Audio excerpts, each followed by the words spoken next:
welcome to PS Weekly, the sound of the New York City school system. PS Weekly is a collaboration between Chalkbeat New York and The Bell. I'm your host this week, Marcellino Melika.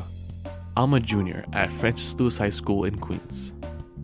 On today's episode, the college admissions frenzy, plus a new program that's putting high schoolers to work literally.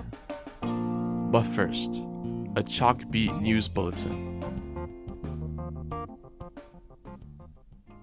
I'm Mike Elson-Rooney, a reporter from Chalkbeat. Here's a recap of the week's biggest education stories.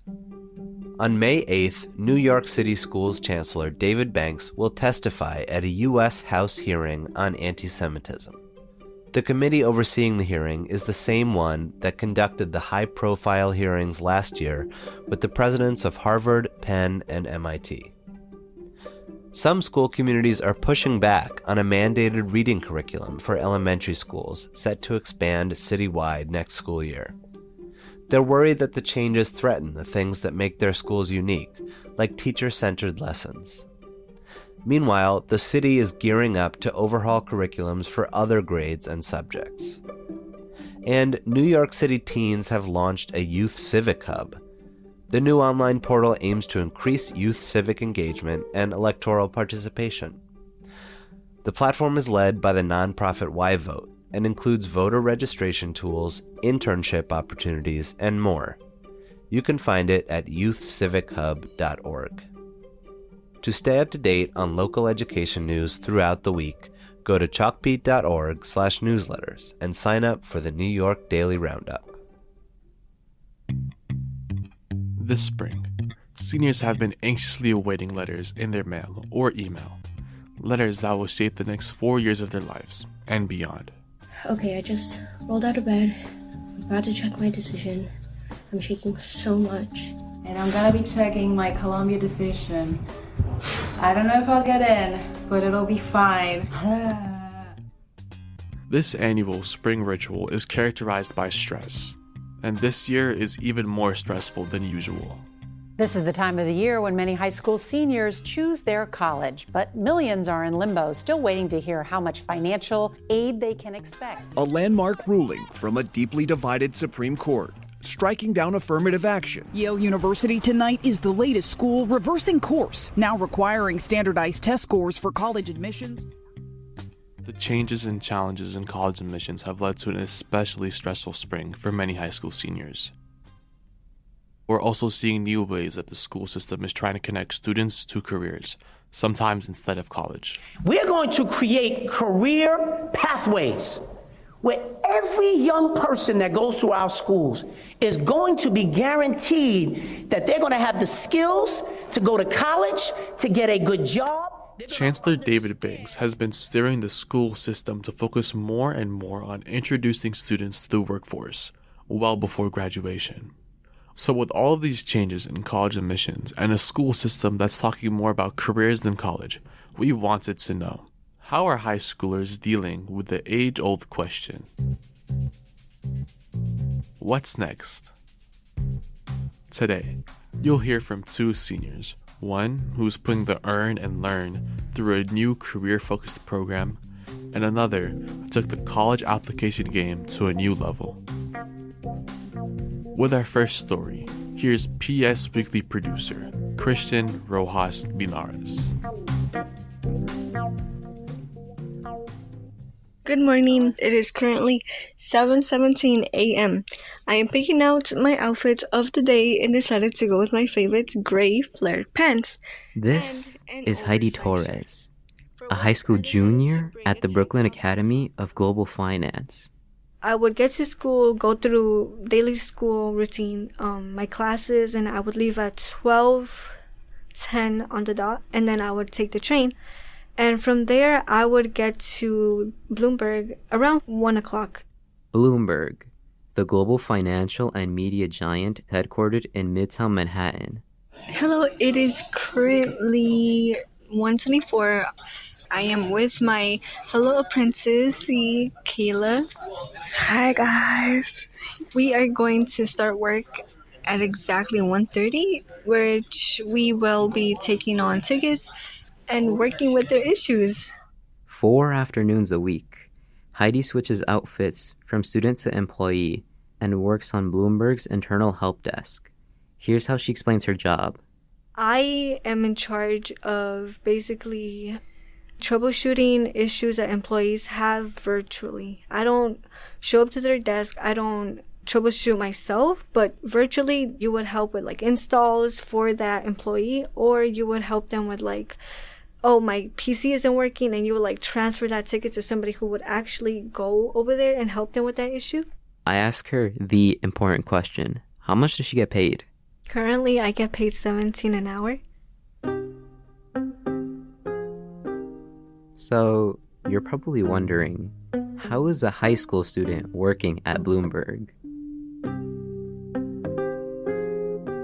The short answer is through an apprenticeship program her school offers. At first, I was skeptical. I wasn't really into it. It was like taking a leap of faith, basically, and getting to be comfortable and knowing that you're gonna have to do some things that are out of your comfort zone, but then at the end, it's gonna be good for you. Heidy is one of hundreds of students citywide participating in the Career Readiness and Modern Youth Apprenticeship.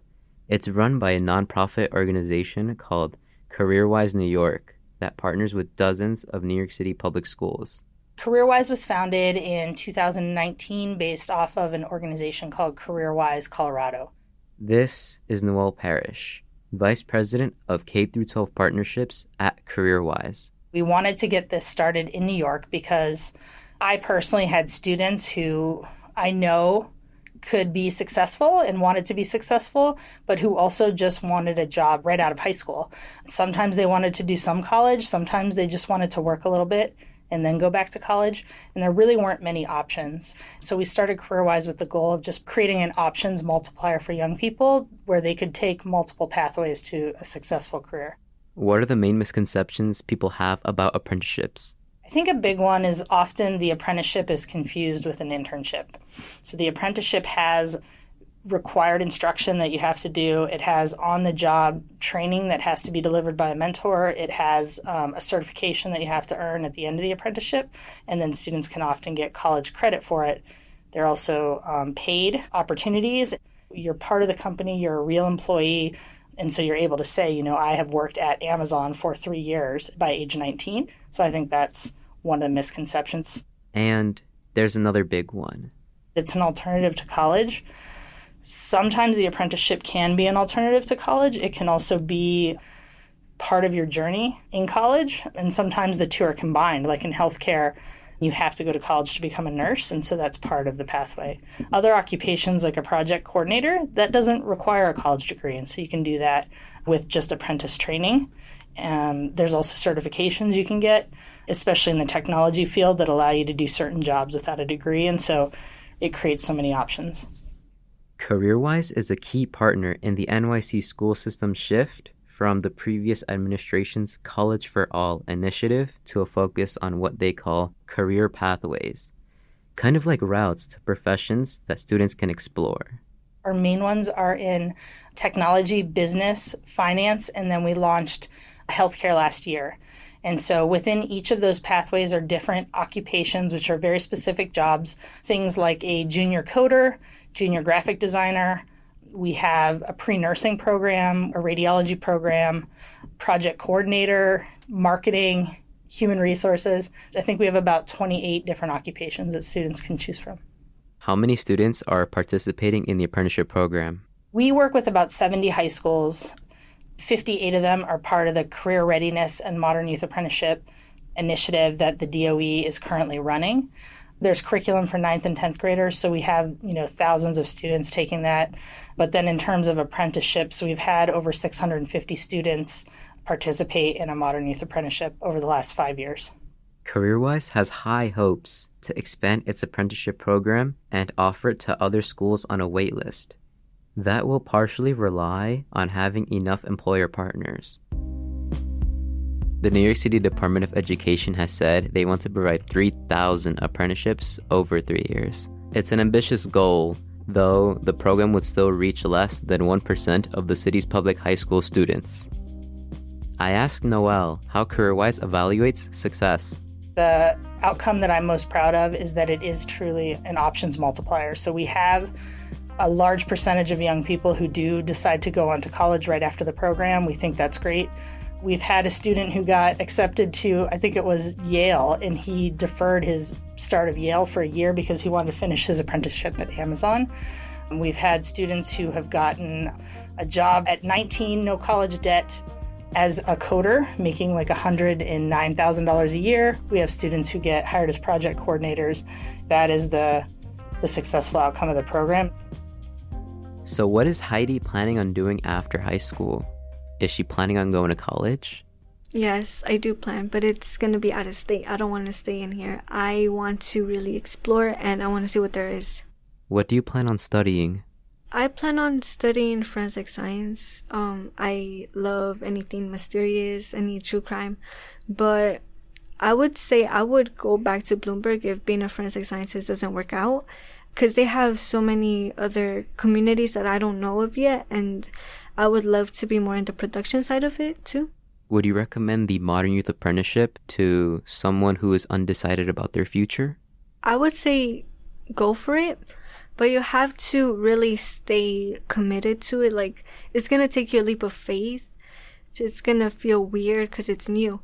But then you're going to feel glad you did it because besides the fact that you're earning money, you also know that, oh, I want to do this or, oh, I don't want to do this. It gives you a new perspective.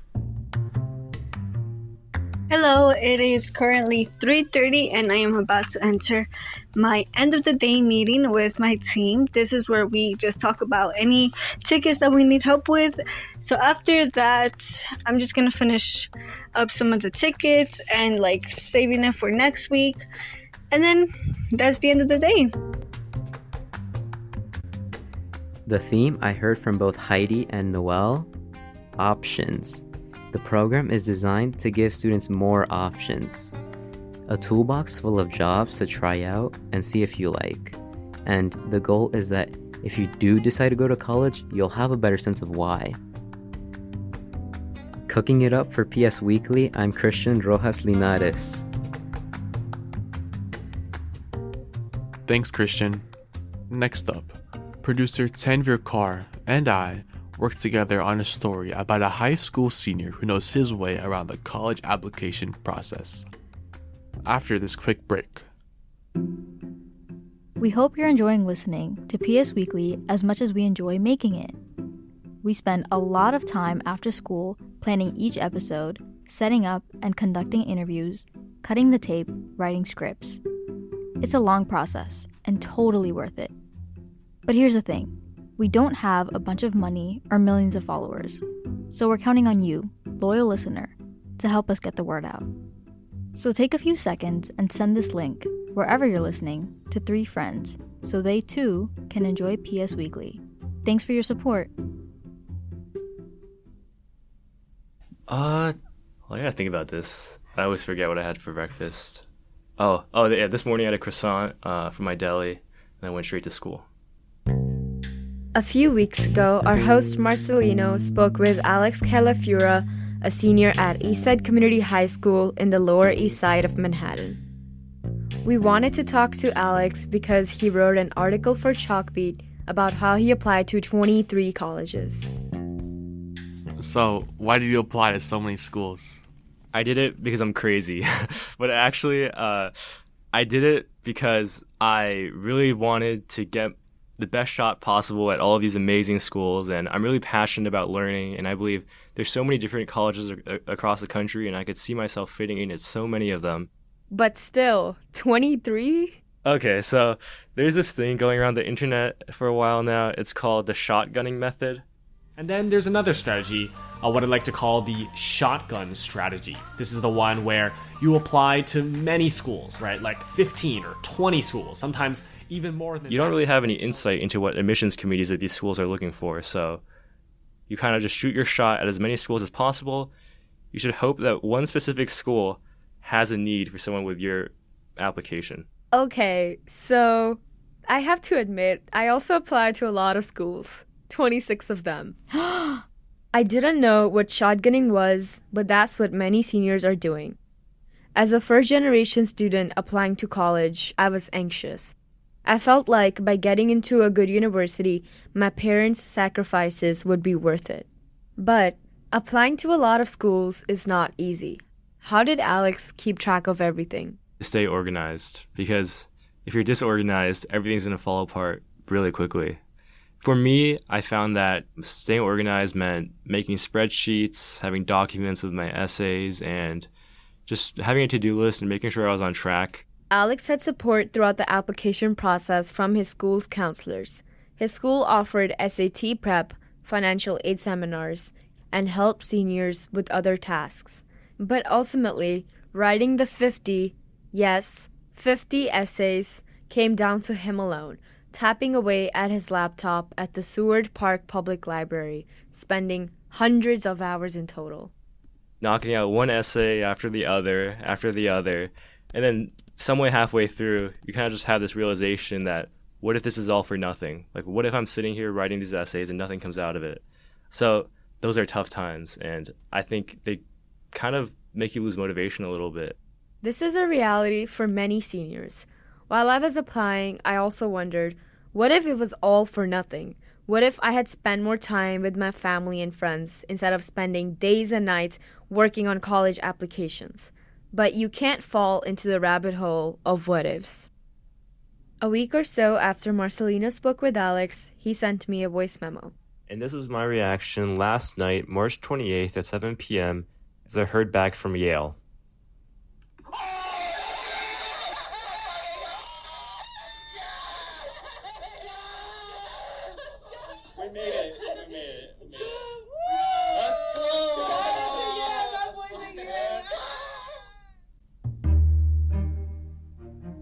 Congratulations, Alex. Your hard work definitely paid off.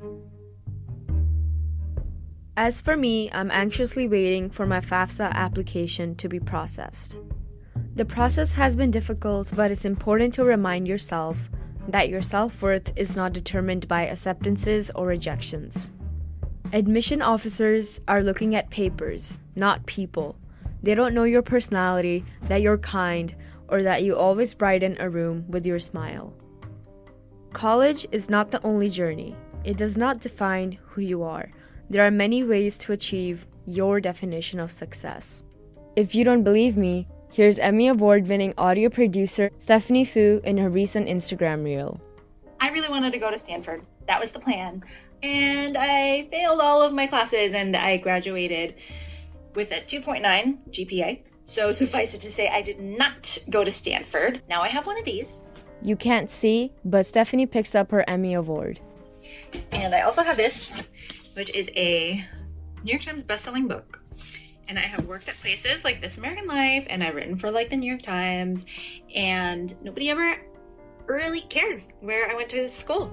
Who you are in high school and where you go to college do not define the rest of your life. You still have a lot of future ahead of you, and everything will be fine. I promise. This is Tanvir Kaur reporting for PS Weekly. If you are a high school senior, what was your experience applying to colleges? If you're not going to college, what is the alternative path you are taking, and what has that been like? Email psweekly@chalkbeat.org. That's our show for today. We're off next week for spring break, but we'll be back with a new episode on May 1st. You won't want to miss it. Our team sat down with Chancellor David Banks himself.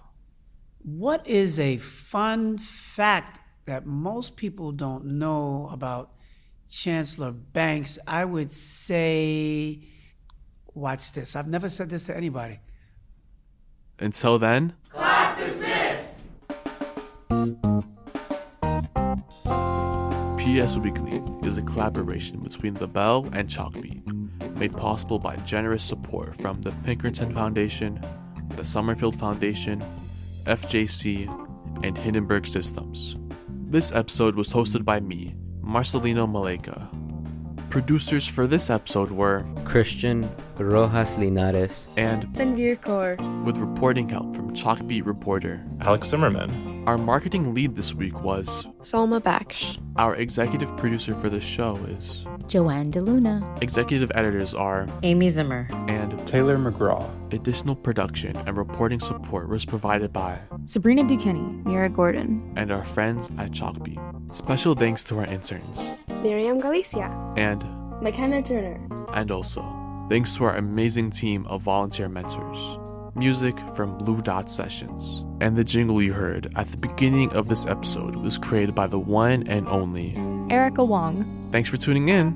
See you next time.